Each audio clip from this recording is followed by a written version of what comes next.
Hello! Welcome to our second video on our new YouTube channel, Zerario. Hi, I am Nameless1 and this is Nameless2. Today we're going to be reacting to the 10 most ridiculous fan theories that people actually believe. Pokemon is a post-apocalyptic world.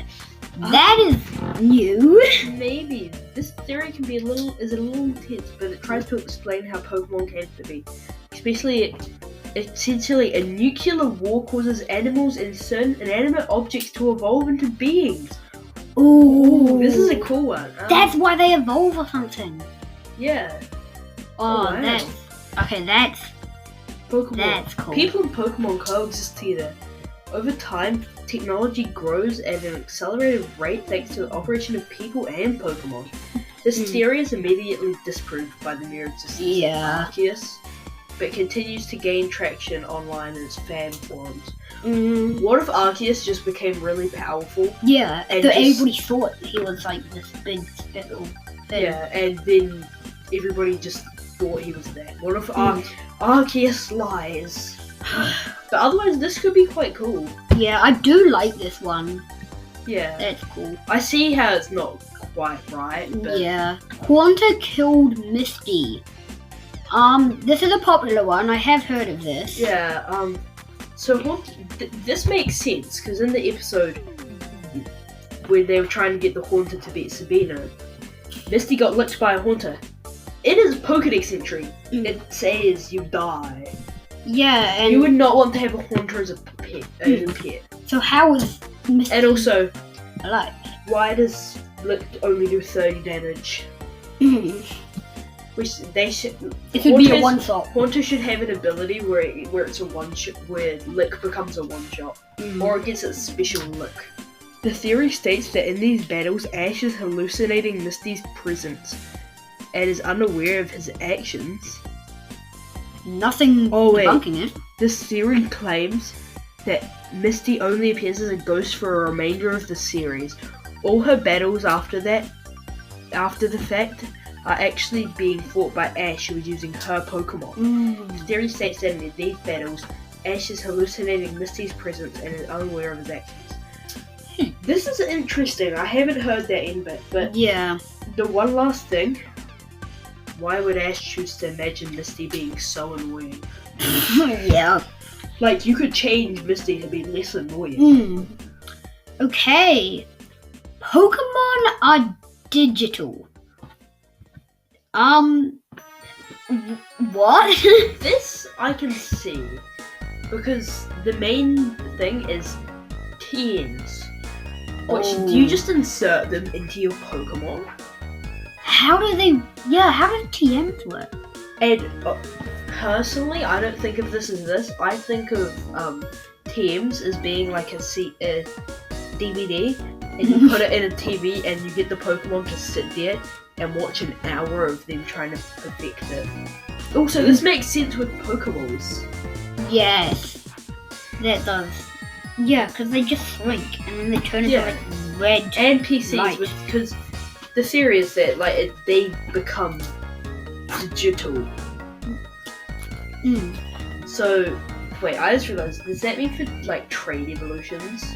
Does that mean they accidentally got mixed up when they got traded? Like, Machoke accidentally grew 2 more arms. And Haunter grew arms and legs. Is that just what happened? The player is the rival in Pokemon Red Blood. Never played it. The rival in all of them. I've never played it. Same. But I've played Pokemon Let's Go Eevee. Yeah. Which is kind of the same thing but different. So, what does it say about it? Oh, this is just a rename of the classic theory of we killed Gary's Eradicate / Blue, because he's blue in the games. Yeah. Because your rival is at Lavender Town putting down his dead Eradicate. Yeah, because on the SSN has no Poke Center. Yeah, so he didn't have time to heal it, and it died. That's pretty dark. Is Ditto a failed Mew? Very popular one, which is Not confirmed, but I feel like it's at the point where it's almost a fact. Yeah, like they have incredibly similar colours. The shinies are incredibly similar. They're the only two Pokemon that I know of that learn transform. Gengar is Clefable's Shadow. This is quite a popular one as well. Yeah, I've heard of this. Because Clefable, and Gengar look incredibly similar. Especially the silhouettes. Gengar is the shadow Pokemon. What if instead it's Gengar is dead Clefable? Yeah. And that's how it goes type. Yeah, I've thought of this before and that makes sense. But the only thing is the shadow Pokemon. Unless it just likes to be in the shadow of its old living counterpart. And does this mean that Clefairy and Haunter are connected? What about Cleffa and Ghastly? Maybe. Okay. Parasect is controlled by its mushroom. Isn't this That's a fact. That's its whole thing. That's its death entry and everything. The mushroom is a parasite that started growing in Paris, so it's kind of sad, really. Like, you think about this, you evolve this Pokemon, you make this Pokemon you make a Paris lose its brain, lose all control of itself to this evil mushroom. Are you a good guy or bad? Bad. I reckon you're bad. Which actually I have my own theory of it, very easy. Ooh. Mew is under the truck in Pokemon Red and Blue. The classic Mew under the truck. This was a very infamous theory of you had to go to the truck, because I'm pretty sure you had to, when the SSM was still there, you had to get surf, then you had to surf over there and check under the truck. Unfortunately, there is nothing under the truck. And I'm pretty sure in Fire Red and Leaf Green there was like a revive or something. Oh yeah. Last one, the Cubone Kangaskhan connection. I've heard of this. Yeah, this makes sense though, because they do look incredibly similar. Just that Cubone doesn't have the right colouring, but it has the same colouring as Kangaskhan. So maybe it's the slightest bit older than baby Kangaskhan. And one thing that I don't know if it really means much, but it says that it wears the skull of its mother, and Kangaskhan can only be female, if that means anything. Yeah, it does look incredibly similar. The skull, if the skull is similar.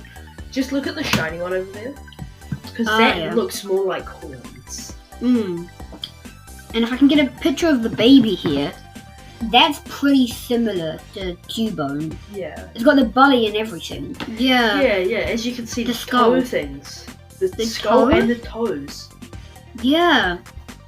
They're very similar. Yeah, almost identical. Nice. The toes. Yeah, the toes on both of them are the same. Basically identical. So I reckon this theory has a lot going for it. Yeah. But then the one Even though the only thing that doesn't work is Marowak, but maybe that's just its evolution. It does say something and about that. That's why you could still have the mother Marowak and the baby Kangaskhan both alive at the same time. Because it's not wearing the mother, it's not wearing the skull of that mother, but the Kangaskhan. And that's why you never see like Cubone's mother. But you can't, because obviously it's a dead Kangaskhan. That about wraps it up. Okay, but now, you did say you had one. My theory. We are the villain in the Pokemon games, not like the humans. Because think about this. You catch these Pokemon. We came into this world, made these balls that we can use against Pokemon, and so we can battle, so we can use them to battle. That's like, we can use them to fight our wars, like the Pokemon War that happened. Then you have all of that evidence. So we are the villain because we forced these Pokemon to do all of our battles. We force them to do this. We probably build buildings over their habitats where Pokemon live. There are Pokemon poachers. How are we possibly good? But that's the same thing with like humans. Humans Yeah. poachers, and like humans have just been destroying The everything. only thing is, in real life. we don't have Yeah, balls that can convert the Pokemon into energy. we do have cages though. Yes. But then we can't really force them to fight for us. Yeah, so it's not really the same kind of thing, but yeah. Similar. Mm. Yeah, so that's my theory that people are actually the villains in Pokemon. Mm-hmm. And I think that about wraps it up. I'm Nameless One, Okay. Now I'm Nameless too. and this And is our second video on our YouTube channel. Bye. Bye.